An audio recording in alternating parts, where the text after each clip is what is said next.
It's Wednesday at 5 p.m. Eastern, so you know what that means. It's time for another episode of Event Icons, presented by Endless Entertainment, the show where you get to ask the icons of the events industry anything. So, you might be wondering, how do you get to ask questions? All you have to do is use the question panel on the right of GoToWebinar to submit your questions. Or you can hop on Twitter to submit your questions with the Event Icons. We'll be answering your questions live during the entire show. Before we get started, the more people we have watching, the better conversation we can have. So please help share Event Icons on Twitter and Facebook. Just tell your friends to watch at www.event-icons.com.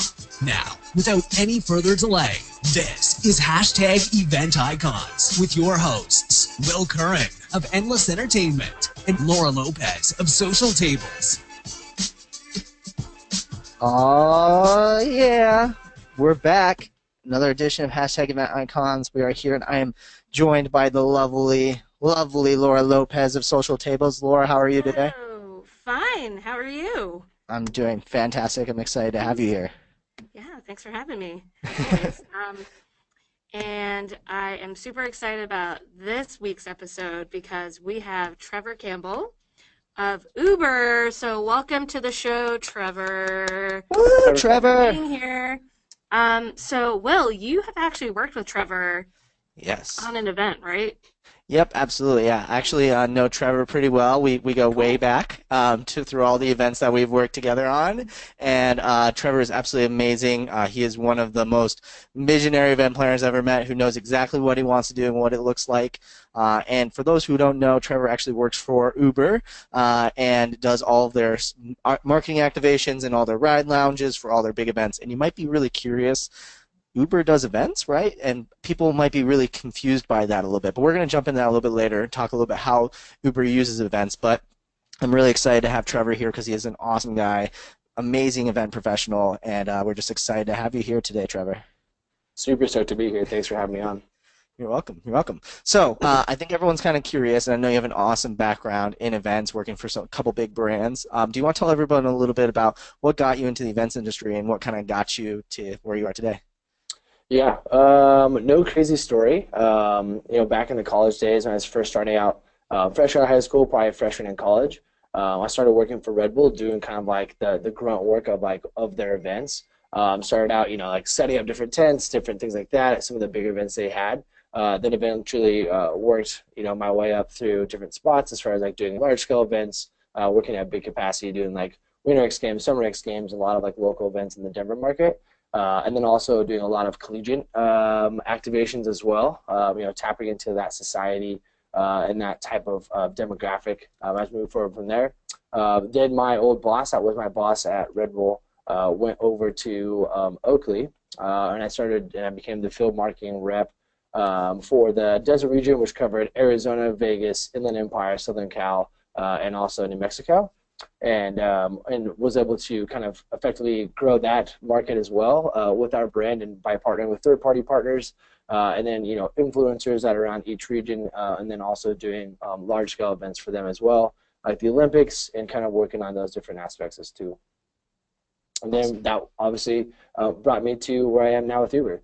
And kind of when I started with Uber, it was the events portion of it wasn't really a thing. This company is still relatively new, but as the company grew and the brand grew, there's definitely a need to have a premium quality experience at these large scale events. Like typically at big events, there's a lot of people who are going to drink, have a good time, and like do all those things, or not drink, but also want to have an easy, convenient way to get to and from the event. So as we grew, we definitely grew a part of events, which we never thought before, which ultimately led to this division, and here we are leading it up to this day. So awesome. So how did you get into doing events at Uber? I think it was just based off of my background that I had. I was traditionally just predominantly event-based focused. So it's kind of taking that, and then also And also, it's kind of like the perfect storm, I want to say. It's like, we're getting bigger and we're having a need for these because I'm not sure if anybody out there has ever taken Uber at a large event. Beforehand, it kind of was a difficult process, and it wasn't the premium experience that people came to love as far as like, you request a ride, you sit there, and you go home, and then you see it on the map, and it comes and picks you up and go from there. During events, you have thousands of people looking for thousands of vehicles in a big field. And that can lead to kind of some poor experiences, like overall. So it was kind of up to me and a couple of guys out of the Southern Cal team that we wanted to like, hey, like this is going to be, we're only going to get further integrated with like big events. How can we, take some best practices, work with, some different like city planners and things like that, event planners and event producers to make this experience the best possible experience that people have grown to know, like with our brand. And so that's kind of how it started up from there. And then from then, like we just, did some of the largest events in the country: Waste Management Phoenix Open, Indy 500, Coachella, Desert Trip, EDC, like the Oscars and some things like that that are super high level that acquired an expertise and at least someone full time to sit there and manage. So overall, it's a premium experience that people know. So Awesome. I was kind of curious. I mean, I don't know if I'm gonna get shunned for this. I obviously know what it is, but can you explain what Uber is, just in case there's someone out in the audience that doesn't quite use it, or it's not obviously like like you said, it's fairly new. But how would you describe, I guess, Uber to a 5-year-old? Uber is a technology platform that connects rider and drivers together. So you can easily request any person who has a vehicle which meets the vehicle requirements. They can opt into the platform after they go through a background check and all the different other checks that we have that go through that, which allows them to utilize their vehicle to transfer people around for money. So essentially, it's just a way, like we said, like to connect riders and drivers. So hey, I need to get to this certain event by a certain time, but I don't want to park. I have a vehicle where I'm planning on drinking, or maybe I drank too much of a specific vehicle. It knows exactly where you are, so you don't even have to tell them, hey, I'm at the park in downtown Phoenix. It knows where you are based off of GPS, and you can request a vehicle to come pick you up. And when that vehicle comes, you know exactly who it is, what vehicle type it is, and also it's completely cashless. So it's all the payments and everything goes straight through the app. Which kind of adds that safety aspect. There's no dealing with cash. You don't have to worry about, oh man, do I have enough to tip them? It's all part of the service and going through that. So it's quick, seamless, and easy. Awesome. So, I mean, obviously for those, you say you're a technology platform, right? And then you kind of mentioned how the kind of events that you're doing and what you're doing to create that premium experience and whatnot. Can you talk a little bit about kind of the thought process behind why you guys chose to do events versus, it could have been really easy. Like all tech companies, they said, hey, we want to stay away from physical operations. We want to stay lean and mean. We want to focus on the software. What made you guys go towards, deciding to do an event at, the EDC, for example? Yeah, to be honest, it's a logistical nightmare. So we not only do we have to worry about like the software working and us connecting riders and drivers, but we also have to worry about we have thousands of people that are going to be using our app at one point, and thousands of vehicles that are going to be coming in as well. That's not an easy task, and that's something that a lot of other tech companies don't have to worry about. They don't have to worry about the liability of like the vehicles coming in and figuring out a plan for them. They just have to worry about their app working and do what it does on the back end. But we physically have a product that physical cars come in, and we have to get physical riders into those vehicles, which is kind of separates us compared to other tech companies. Is we have something that we have to take care of like physically in the in the moment right then and there. That a lot of other tech companies don't have to worry about. And to be honest, like I said before in our intro, like people have come to the fruition as far as like this is Uber, like it should be quick, seamless, and easy and convenient. And at big events, it's definitely not that way. And so it's my job to ensure that it is that way still, even given the mass amount of people that you're going to have at one time in one area. So you bring up a good point about liabilities and security, which is a huge concern for, I would say, probably all of the planners who are watching the show.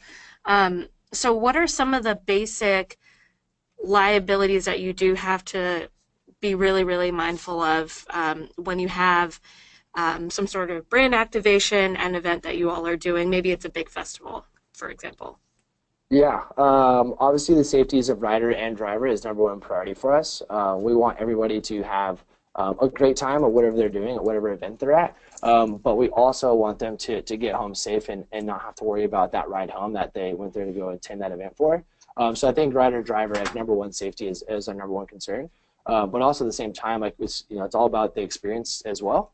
So in ensuring that there's proper gates and proper things in the right way to kind of make sure that safety happens in a certain way. So that's when we bring in different parties in different functions to help out as far as like guiding different lines and guiding people to vehicles, and then hiring like a complete actual like third party traffic personnel to come in and make sure that the safety of drivers as they're entering the lot comes in, working with PD, working with different producers we have and different city officials as well.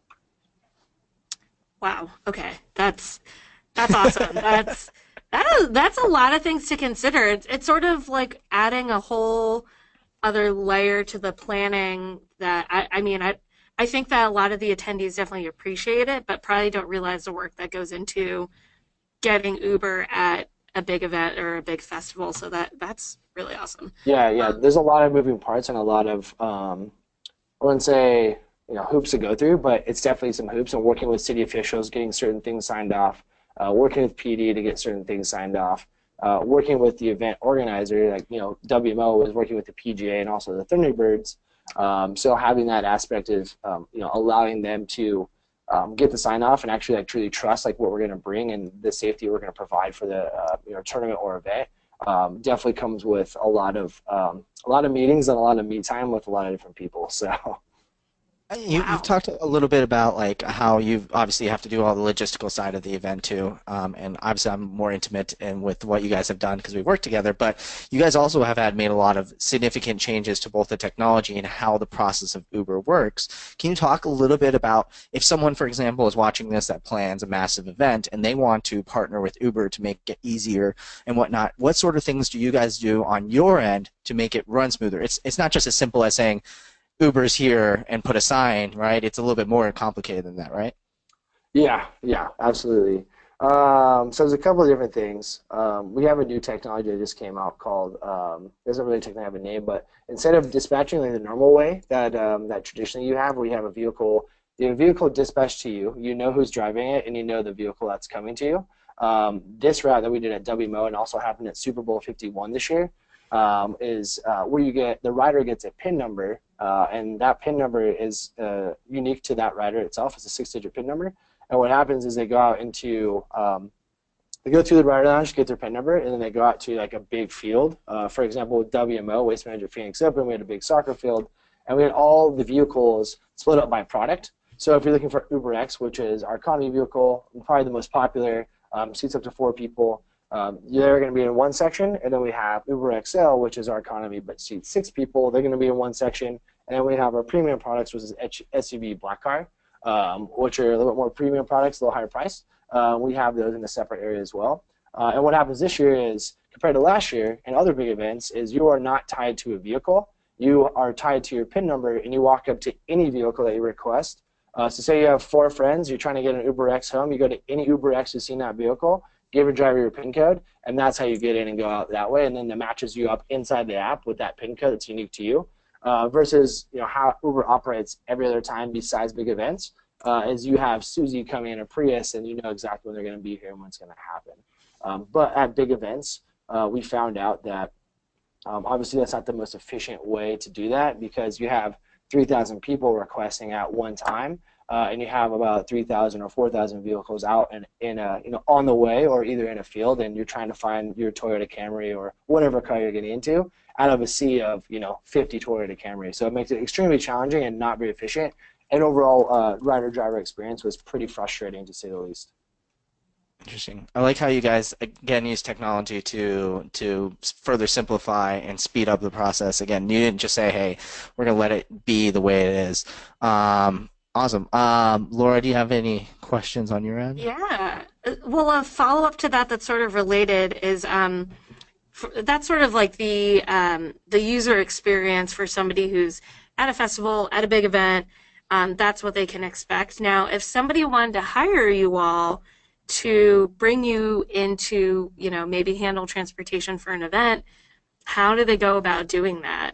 Should we just release your email, or do they have to do a proposal? Is there maybe a certain event size that you would not, you would automatically turn down being the transportation partner for? Can you walk us through what that's totally. like? So not sure where the question came from, but any major metropolitan area across the U.S., like don't quote me on every single metropolitan, but vast majority of the U.S. is covered by what we have in city teams, and each city team is unique to they know like that market like the back of their hand. They have relationships there. They know the different things that are going on there. So I would say reach out to support at Uber. I know it sounds very like oh yeah, of course we have support at Uber, but support at Uber, then they'll route that to the city team as far as finding out who's the right person to deal with it versus just blasting out to everybody, because I don't know everybody across the U.S. And every single person, every city team. But there's a city team that's there to helping and willing to listen, because we want, like I said, like at the end of our day, like it's our goal to make sure people get home safe. So no matter what size event, big or small, like we would never like oh my gosh, it's only 50 people. Like I don't think so. It's not big enough. Like of course we definitely like try and help out in many ways as possible, and see if we can do that. So I would just encourage them to reach out to support, or go through the app, or there's a lot of different ways going through social. If you ask Twitter, the local, like each city team has a local Twitter handle. You can reach out to them like, hey, I have a certain event, like direct message them or anything like that, and they're usually pretty responsive for it. Awesome. I love it. I think that's really, really helpful, because so many people all the time, again, have the same vision. How can we save, keep people from driving home unsafely, or they want to make sure that people can have a good time when they're riding with you. And sometimes they think, okay, well, that's out of my hands. Once they leave my venue, it's outside my hands. But if they can provide that amazing service. So speaking of amazing customer service, I know you've talked a lot about how you pride yourselves on giving a really great customer service, even when there's a lot of rides. And inevitably, when you have, for example, leaving the Super Bowl, like thousands of people simultaneously leaving a stadium, how do you guys provide like an amazing service at your events that while waiting, still having to wait for a while sometimes to get a ride? There's not, obviously we're working on the drones and the self-driving cars, but there's still limited drivers out there. How do you keep people happy when they have to wait sometimes for a ride? Yeah, for sure. That kind of plays into like my Red Bull and Oakley background. Always over there is always about the experience you have with the brand. We do realize that it does suck waiting, and waiting is a horrible process no matter what. If you're waiting in line or waiting for your vehicle to get there. So we try to make it the best possible experience as we can. What we've done, like we did for WMO, is obviously brought you guys on to bring a whole production experience with that. With that experience, there's lighting, music, charging table, so that obviously the core of our business is you gotta have a phone that's charged up and ready to go. Otherwise, we can't help each other out. So having that readily available for them, having water, Red Bull on site, and just kind of like taking their mind off that they're waiting for a vehicle like during that big time, because it's inevitable. Like at a big event, you're gonna have to wait, regardless of how quick and how good like we could be. It's just gonna happen. So if that happens, like we just try to help out and kind of and go with the different production teams and kind of think of different concepts to kind of take people's mind off of it, kind of like, oh, thanks for the water, I really appreciate it.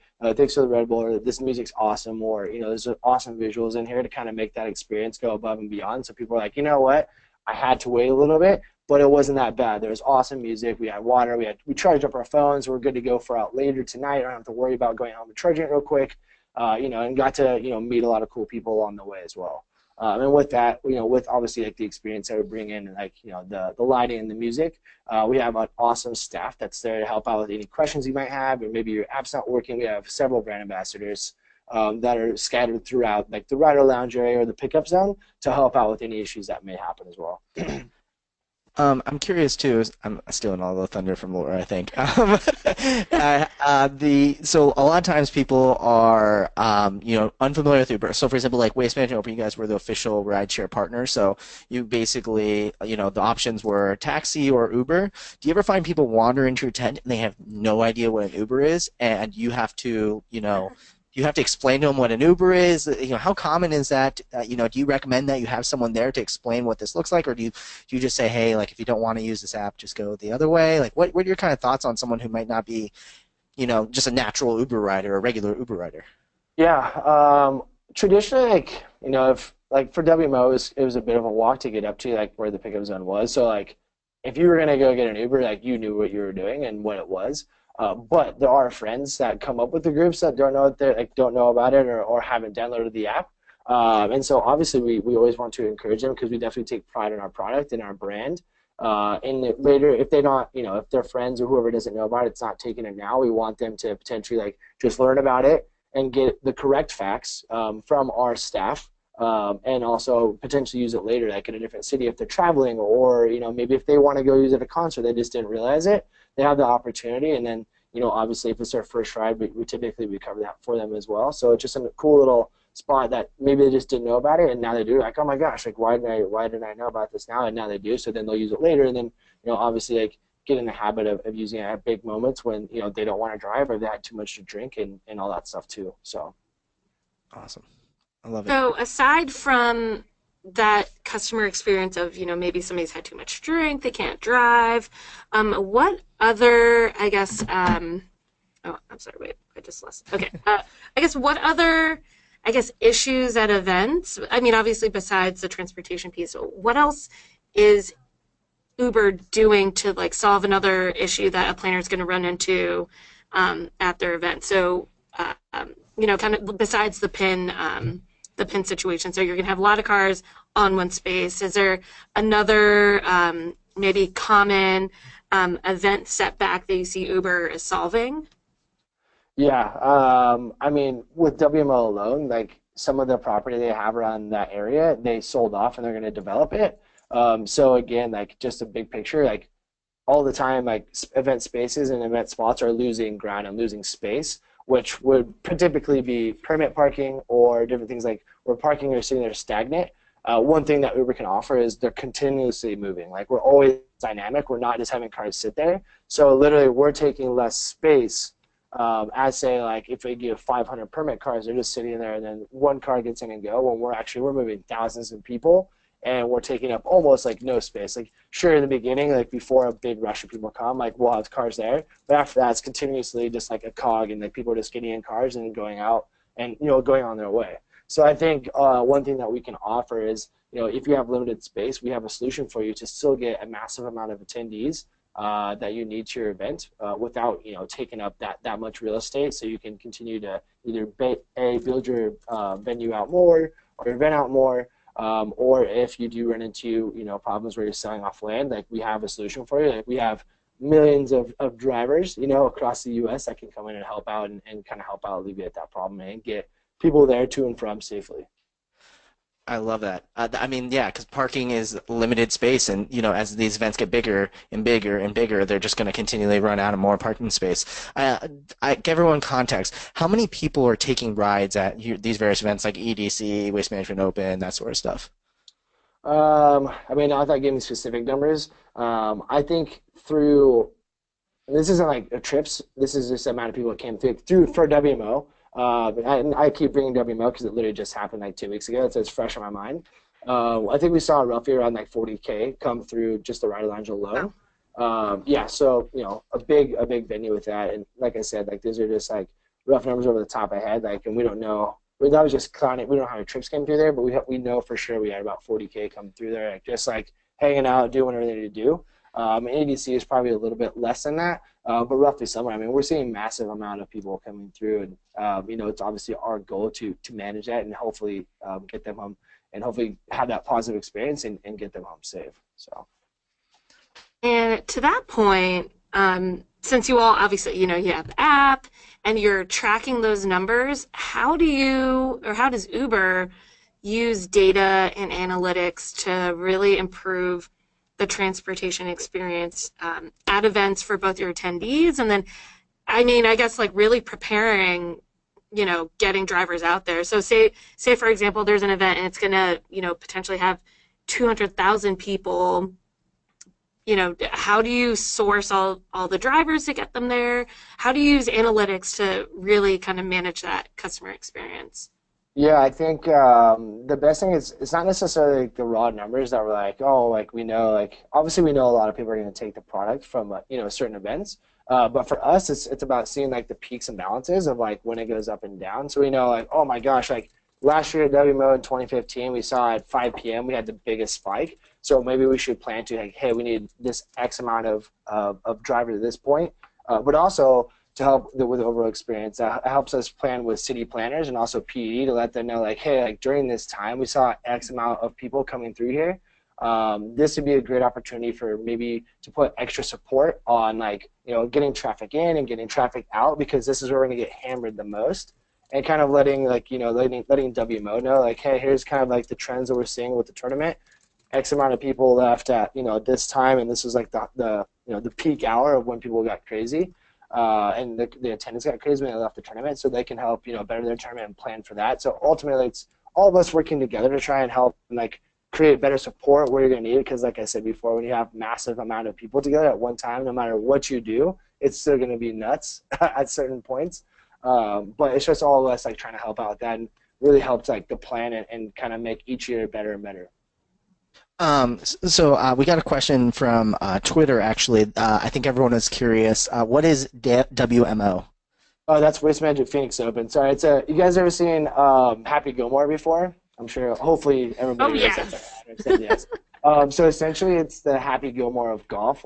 People don't go there for golf. They go there to literally just go drink and have a lot of beer and have a good time, which is awesome. But roughly, just to put it in context, Saturday alone of the tournament, which is the third round of the tournament, there's still one more day after that, it saw roughly 258,000 people that day alone. And overall, the tournament, it starts on Tuesday, and with different programs and different things like that, and it ends on Sunday. It saw about 658,000 people come through it this year. So it's the second largest sporting event in the U.S., with close behind Indy 500.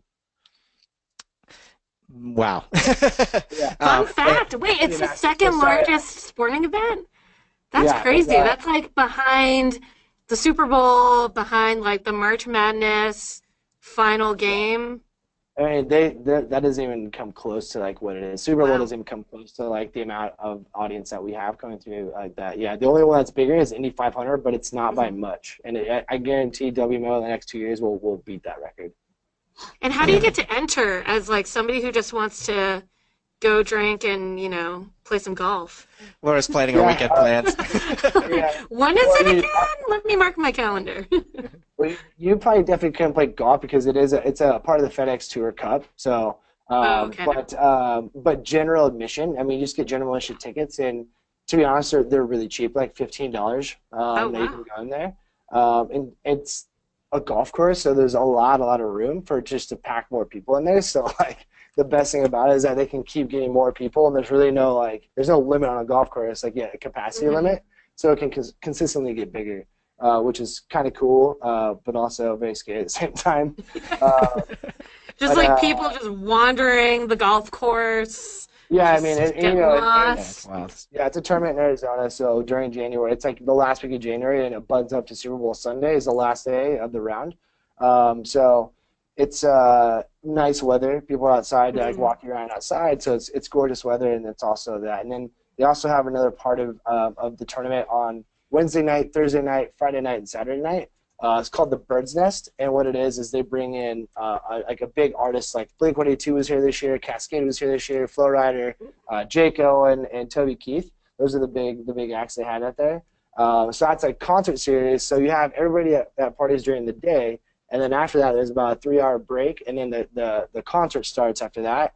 So then you have another wave of people like just continuing to have fun and do all that stuff. So it's pretty incredible to see.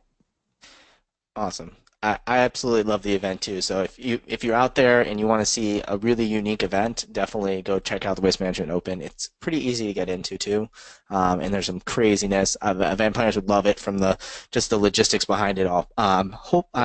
I don't want to ruin surprises because I never talk about future episodes, but we are doing a future episode on Waste Management Open coming up, so make sure that you stay tuned for that one as well. So I'm curious. So not a lot of people knew what Waste Management Open is, but you talked about like EDC. What does like an ideal event look for Uber? Because I think a lot of times people think it's it's like a millennial thing. It's people with smartphones, people who are tech savvy, but it really goes beyond that when you have events like a golf tournament. What sort of events are ideal for you to partner with and that you think are, a good fit to have people for your guys' presence at? Yeah, I mean, that's a tough question to answer. I feel like, if there's, bottom line, if there's a transportation problem or transportation issue that you're having problems with, like, we're definitely be there to help out and see what we can do to make it happen. I wouldn't say there's one particular event or brand that, like, it's like, oh, we gotta be there with that. I think vast majority of them, like, people need help getting to and from, no matter how much the size or how big it is. We'll definitely be there to help support it because, like I said, like, safety is number one, and we want people to enjoy their lives and enjoy their lives like in the best way possible. So if that's having an easy pickup drop-off experience from curb to curb, then that's what has to happen. And that's kind of like my philosophy from it.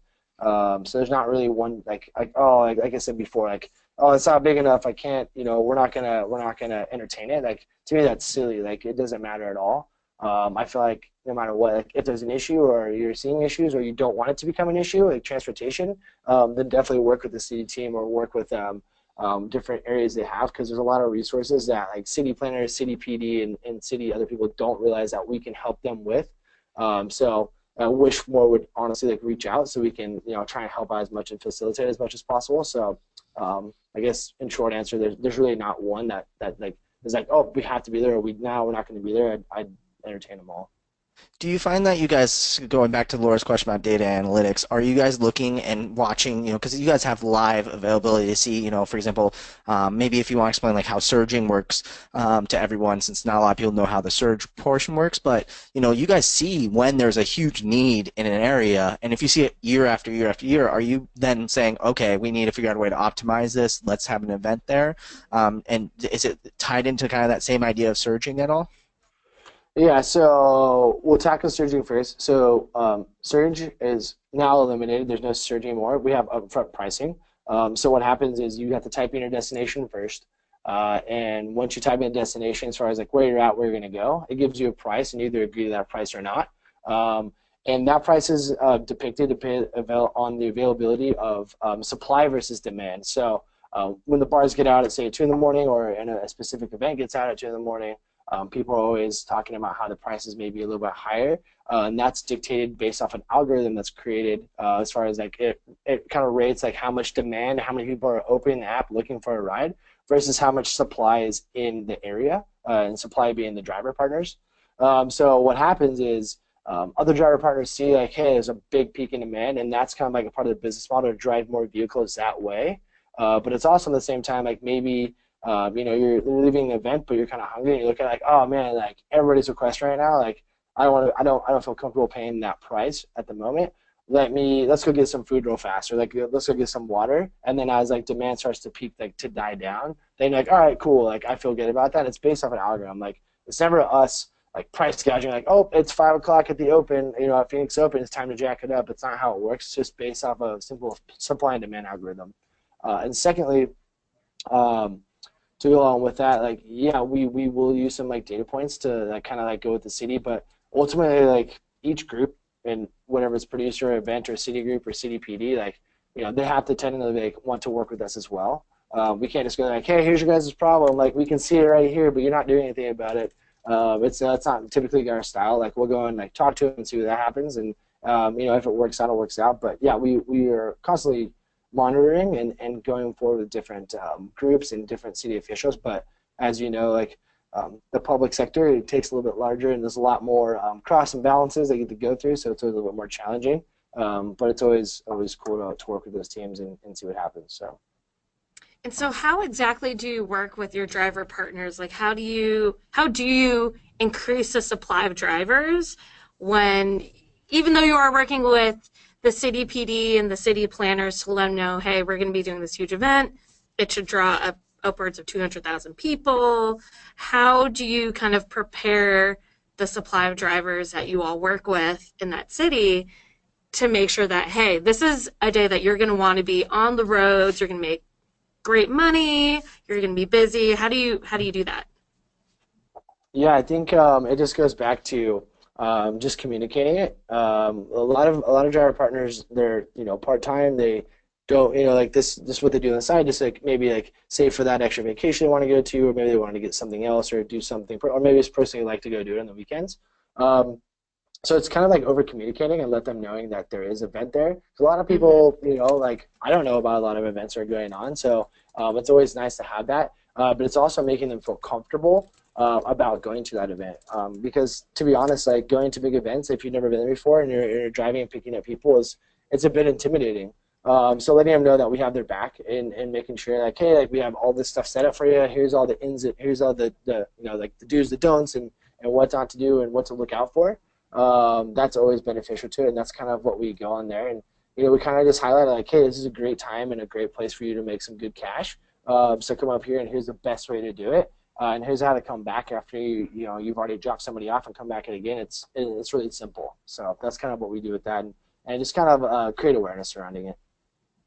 All right. Awesome. So my next question, which I'm very interested to know a little bit more about, is so we know about Uber, hiring Uber to be a transportation partner for an event that is being planned by another entity. Now, does Uber actually plan their own events? If so, what kind of events are they? Are they internal? Are you doing other brand activations where it's Uber at the center of everything? Can you maybe tell us a little bit more about the events that you all put on? Yeah, I would say not really. We really don't put on a lot of like internal ones. Like, sure, we'll have like a local like holiday party, or like we'll do like driver partner appreciation nights where we'll have like invite like driver partners to come hang out with the city team and meet us and kind of just show our appreciation and say thank you for for allowing us to be successful and putting in your time and your effort to help us be the most reliable and convenient way out there. I think. I mean, besides like some of the smaller like the city parties, like we really it's just all about us partnering with other third party entities and kind of helping out their event. But for us, like the big focus is just like focusing on like city health and city growth when we're not doing the big events. But yeah, we don't really put on a lot of our own. Like there's not like a big like Uber party every year or anything like that or Uber branding. It's about us helping out and being a part of people's lives during these big moments, excuse me, as they go to EDC, like just making sure that's the best possible experience overall. Awesome. I'm curious to know too. We probably should have asked this right at the beginning. I'm curious to know, Laura, on your end, Yeah. do you ride Ubers quite a bit, or do you find yourself, like more of a Lyft gal? Speak of the devil, I guess. The name that should not be said on this episode. I do. It's bad. Much to the dismay of my wallet. Yeah, I mean, I do. But I mean, we were talking earlier about there not being any parking at events, and I think that's definitely an issue. I'm based in Washington, D.C., and that's just like such a big issue that we have here is that, there are parking garages, but, you know, they'll jack up the price to that will be more expensive or probably double than what you would end up paying if you just took an Uber. And so I think that that's why I would much rather use a ride sharing service to help get me from point A to point B. Yes, I do use them very frequently. And even not even at events. Like if I'm too lazy to take the bus, I'm gonna call an Uber. Nice, Yeah. that's perfect. Yeah. I'm sure Uber wants me to keep doing that, but thank goodness for Uber Pool. Yeah, absolutely. Awesome. By the way, we're getting a ton of questions in the chat. Trevor, if you want to take a look at your chat just to make sure these questions are okay, we just want to make sure that a couple of the questions before we ask them, since they are some areas that you might not have full understanding of or want to talk about.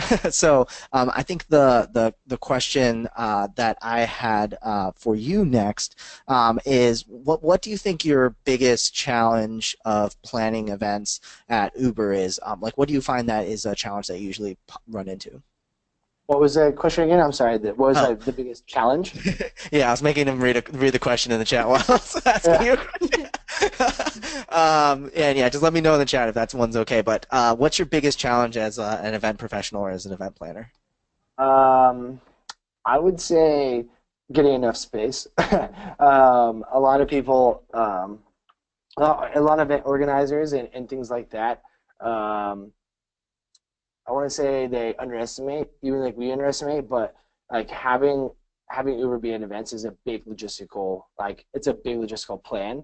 And I think just like, oh yeah, like we'll just have pickups right here. It's like, what about when there's like 1,000 people like at the spot? And so I just don't. I think that's probably the biggest portion. That's probably the hardest. And I think just like helping people realize that, and like as we like are growing and being a part of this, I think that people are starting to realize that more and more. So I feel like it's a little bit tougher on that aspect. But I think like I said before, like as we get more and more, I think that's probably a little bit more evident that people are like, yeah, like we need a bigger, like more robust plan, absolutely, to make sure this happens.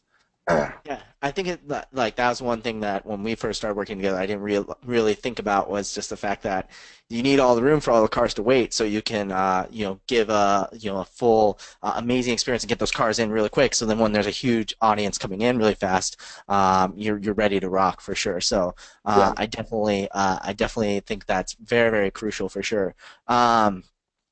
So with the big things with coming up in the future, there's a question from the audience. Big things coming up in the future. You guys are working on self-driving cars, especially here in Arizona. I saw, I think, a Verge and an Engadget article that they're starting to pick up riders now in Arizona, which is really awesome. And then Yeah. also, working on possible air transportation as well in the future, so people could take, Uber helicopters and that sort of stuff, or Uber air drones. What do you think the future of event transportation looks like? Um, Definitely autonomous is on the rise for sure. Just because like we do have a fleet that's going out and picking people up in Tempe in the Scottsdale area. So if you are in that area, you could be being picked up by one. It's just a typical Uber X, which is kind of cool. Um, I do think that's probably a little bit more realistic as far as like having autonomous vehicles at events and helping out with that. And like we still do like sometimes like AEC we'll do like Uber Chopper just for like a cool experiential side of things and like get you to and from the event a little bit easier um, and all that stuff. So I feel like I don't know. It's always a tough one to say. Like we're always changing, so I really don't know. Like there's probably stuff I'm working on that's way above my pay grade that I don't even know about yet. But I feel like as we have as we keep developing and we're kind of doing it on the fast pace and making sure that autonomous is going to be the best it can, so we can help out with that. I think that's probably could potentially be the future. I'm not sure exactly, but I feel like it's our bread and butter. We're always I'm always going to need like a good brand experience overall, and can't get enough supply. So. What sort of issues do you we have tons of follow-ups because we love talking about the tech stuff. Yeah. Like the chat is exploding right now and the question panel is exploding about flying cars and self-driving cars. But my question to you is, what sort of issues do you see? I mean, generally speaking, even beyond Uber, with self-driving cars and the way it works for events. I know we've joked about it, I think, a couple times on our calls, working on sort of things. But do you see any challenges with autonomous vehicles and events? Yeah, a lot for sure. And it's not because of the safety aspect, it's just like the navigation aspect. Like for example, like in WMO, like our pickup zone was on the middle of a soccer field. Traditionally, like that's never going to register in any kind of GPS or anything like that at all. So, and there's a lot more challenges that go into it's like a crazy like alternative route. We're not even close to a road as far as like an actual road that's going to be used. So. I feel like that's probably gonna be one of the biggest challenges is just nailing down the software with that aspect. But for the most part, like I think it's still a ways out to be used at events because just like I said, like it's tough to tell. You can't even tell your GPS that this is a temporary road, so it's gonna be tough to tell a vehicle with nobody in it that there's a vehicle road. There's no road in there. So that's probably one of the main ones right there. Awesome. That's a great point. One time, I have a funny story to share. It's very DC-esque. So one time, this was like 2 years ago, I was able to get like an actual well, not backstage, but like a a tour of the White House. I mean, like, you get to see the Situation Room. This guy was very, very senior. This is like 2-3 years ago. And I was leaving. I mean, it was in the middle of summer, and it was like 92 degrees in DC. It was hot. And you had to, like, dress up for the White House. You know, you can't just show up, you know, wearing your jorts or whatever. What? You can't wear a t-shirt and shorts? I mean, I don't know. I guess technically you could, but I decided not to. So, yeah, it was like sweltering hot, and I called an Uber, and the guy, and of course I put in the White House because I was like, yeah, I'm like at the White House, but there's also a huge building that's next to it. So whenever somebody says I work at the White House, they actually work at the executive office building, but I don't even know what the address is of that. And the guy, it's just kind of funny because it's such a landmark that you kind of forget, like, wait, where is that again? And it was funny because he and I were on the phone. I was like, oh, I'm at this street. I'm like near this post, this sign. And it was just kind of funny. I could imagine somebody being like, I'm at the goalpost in the soccer field near this patch of green. And like, so I could see that being an issue and with riders. I'll be very interested to see how Uber solves that problem. Yes, when there is no driver. Yeah, again, above my pay grade, so like I'll be on me. We'll just sit and watch and see how that pays out. Yeah, absolutely. I'm sure. I mean, I'm sure it'll be fine, but yeah, it's just there's definitely a challenge ahead for sure. Yeah, and then so does Uber plan on? I know that Uber has been working on flying cars, that whole deal. Do you think that? And this is purely just your opinion, obviously, but you know, do you think that those will ever make it into the fleet that eventually picks people? A flying car could be an Uber X, or do you think that would be more of an experiential type thing? What do you think? Man, I don't really know. That's definitely super far out there. What? It's not happening next week? What? Yeah. I would say it's probably gonna be. I mean, I guess it depends on how it all develops, right? It depends on like, you know, if they're finding like extreme challenges, is there different like regulatory things are going to happen, or is there, you know, different things like that?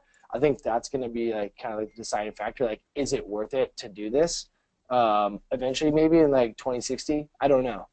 We don't know exactly what's going on there. I personally think that as we progress in tech and just in general, like the world in general, not Uber itself, but as we progress in tech and things get easier and things get cheaper to make, and people get quicker and more efficient, I think it's definitely a possibility. But not sure if it'd be add to the fleet. Like, I would imagine, like, if things go well and like there's a different spot with it, like, sure, it could be like a basic staple, but like maybe in like basic metropolitan areas that have like a big traffic problem, like LA and San Fran and even DC for sure. But I don't know. Like I said, like, I don't know what they're working on or anything like that. So could be a little bit different. But I hope it does. I hope one day it does. You know, and I hope we're still alive for it. So Me too. So speaking of the future, knowing on what you're working on the event side of things, what sort of projects can we expect to see from Uber this year? What sort of big things are you guys working on? Yeah, obviously Coachella is right on the corner. Definitely working on that and trying to get that perfected. We have the Oscars this Sunday, which will be a good one too. Obviously a little bit lower scale, but a lot higher in the visibility scale, you know, of press and like A-list and all that stuff. So got to make sure we're dialed on that one. Then for us, in general, like in like Arizona market, it's just spring training, just perfecting this venue. So I think long term, like what in the future, like for my particular role of events is perfecting our new way that we request vehicles and how riders request vehicles, and then trying to make that the best possible experience, because it's a lot different as far as like the dynamic of the rider lounge, and like the experience overall is a lot different than how it is with the standard dispatch. So I feel like perfecting that is probably going to be the biggest thing for me, and a personal challenge for me, and a personal challenge for Uber as a company as a whole, as we get a part of these big events and implement this more and more. Is kind of perfecting that experience and how we can make it the best way possible. Awesome. I love it. Cool. Making Cool. everybody's lives easier. I know. I love Trying our best. Technology. Yeah. Awesome. So we love to ask this question towards the end of every show.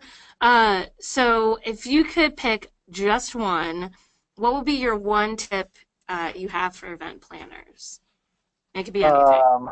I would say there's not enough preparation time. I mean, like you need like the more preparation time, you can never have enough of it.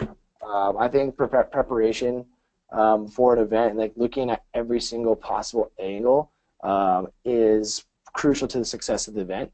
And also, like when you're on the ground, and things are going to happen no matter what. You're going to have to go to Plan B in certain events, no matter what. Like something's going to happen or something will happen. You need to have it helps, it mitigates those problems when you prepare that much more and work with the right thing, and just having your vision down exactly what you want. So I would say overall though, preparation. For me, preparation is key to success, and it mitigates the small fires that you do have like on the ground, so that you can focus on the overall strategy and what you're looking for, and the overall experience that you're aiming to provide for everybody as well. So, I love it. Very candid, I guess, but to me, it's there's a lot of factors that go into preparation, like organization is obviously a huge factor with it, and just making sure that all those factors go into one play. To me, it's all in the preparation umbrella, but just making sure that you just never put enough time or start early enough to start preparing for that event. Absolutely. I think you brought up a good point too about like knowing what your vision is and kind of being relentless about it. I mean, that's something that I super admire about you as well, is that when you came to us the first time, you said, this is what I have in mind, this is what I want. And you told us exactly what you wanted to see, and it made it so it's very easy for us to say, okay, this is exactly what I want to see, here's how we fit in and mold that vision and like help elevate it. Versus sometimes, when you come in and you don't know what you want, it's a lot of guesswork. It's a lot of like, I think I want this, I think I want that, and then it turns out you don't want any of that. So I think that's also very good. It comes in, like you said, the preparation. Knowing what you want means you have to think about it beforehand. So right, totally awesome. So the last question I have for you, we always end the show asking about your favorite resources, cool things like that. What sort of cool resources do you have for the audience, whether it's cool book you've read, a cool podcast you found, new favorite TV show, new app, new gadget, self-driving cars? What sort of cool resources do you want to share with the audience out there on the interwebs? I don't really have like top of mind. We're kind of talking about it earlier. For me, like it's just I like to follow like a lot of groups on Facebook, like event groups or different like event happenings. I can't name any off the top of my head off of like what it is. I can come back and input them on the document. But I literally get a bunch of my ideas and a bunch of different things like from following those groups on Facebook. I know it sounds super cliche, like you just follow Facebook, but there's so much a wealth of knowledge like on there that. I always joke around all the time, like, you think about all the funny videos of, like, people crashing on stuff. It's like, man, thank God for video cameras. Like, otherwise, people are the funniest humans. We never would have known if we're not connected. But also, like, that goes on the same token, on the flip side. Like, we wouldn't have this wealth of knowledge of, like, what somebody did, like, at a certain event or what style they went with or kind of what they're looking for, the experience they're looking for. So I think that, like, altogether, like, finding that, like, people are truly inspiring and they have a really, really good creative mind. And being able to follow the right people and follow the right steps, and like, wow, that was amazing. Like, that's something I want to replicate, or maybe I'll put my own spin on it based off of that. So that I do commend social media for, because we're connected with other people who, like 10 years ago, you may have never seen somebody or followed somebody or saw that event that they had because they just didn't have the capabilities to share it. Now you have this wealth of knowledge and this big foundation bank to look at. So, I mean, for me, it's just paying particular attention, like, to the groups that I follow on Facebook. That's, like, where it's quickest, it's the easiest, and honestly, it's the best at times. Like, there are some spots, so. Awesome. We'll definitely share the links to those Facebook groups for sure on the show notes of the recording. Do you have anyone like specific that you follow or any companies that you kind of look up to for, you obviously came from the Red Bull and the Oakley days. Do you still follow those companies, or is there new companies that you're following and looking for inspiration through, or people that you follow inspiration? Yeah, I mean, I'm definitely an action sports guy, so I follow all those guys like the Oakley GoPro and all that crew going through there. But honestly, a lot of inspiration I have is like from previous bosses and previous managers that I've had with my organizations, just because like they've done some amazing things at such a global scale that I always admire and respect like what they do. So just kind of looking at them and kind of seeing what they have to do, and obviously like their managers and their peers with different industries. So I mean, the big events is what really inspires me and what kind of gets me going. And so Like I like to follow like a lot of like the Supercross circuit, which is like that itself is a logistical nightmare of like touting dirt to different stadiums around around the globe to make sure stuff like that happens. Or, like even like ridiculous event fates like X Games or things like that. Like being a part of those, like you really see all the ins and out of it, and I still obviously follow them very closely. That's awesome. So you consider like is like the X Games the holy grail of the kind of the action sports that you would look for? Or is there another big event like you mentioned Supercross, which I know like nothing about? Is there like a big event that you say like people should check out to be like look at this crazy thing going on? Yeah, I mean if you can look at X Games and look at like how much stuff goes into it and like the culture they're trying to create and like the different branding elements they have, it's a pretty big thing. I mean you're taking like little snow, just snow that falls out of the way, and carving these huge features. But also making it look sexy and look cool as well, to provide that quality experience. Like X Games just used to be people showing up and doing cool tricks off jumps. Now it's a whole entire experience. There's artists, there's music, there's different branding elements that they didn't used to have back in the day or weren't as important now. Then now you look at it and like, wow, like this is an entire production, but on a big, massive scale, out in the middle of Mother Nature in the Aspens, like that's nuts, So awesome. I love it. I love it. Great. Well, that is our show, folks. We're at time. This has been, I've learned so much from this episode. Next big event I do, call an Uber. Call you, Trevor. Yeah, for sure. I'll get you in touch with the DC people for sure. Yeah. Yeah, awesome. Thank you to everyone for tuning in and watching this episode of Event Icons. Here's a good thing is that Event Icons is every Wednesday, so if you would like to join us next week, please definitely tune in.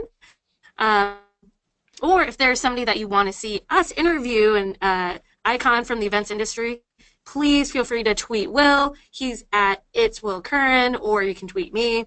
It's just at Laura Lopez, but the L's are 1. So that's all that we have for today. Trevor, thank you again for being today's guest.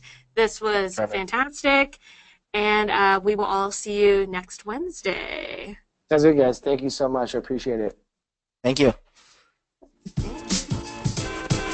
Thank you for joining us for another amazing episode of Event Icons. To catch the transcription and all of the resources mentioned, head to www.helloendless.com/blog. This week's episode will be posted and available by next Tuesday. Also, let us know what you thought about this week's episode. Share your biggest takeaway and join the Twitter conversation sponsored by Alex Plaxton and Little Bird Told Media. Just tag your post with Event Icons. We'd love to hear from you. Thank you again for joining us. We'll see you next Wednesday at 5 p.m. Eastern, right here on Event Icons.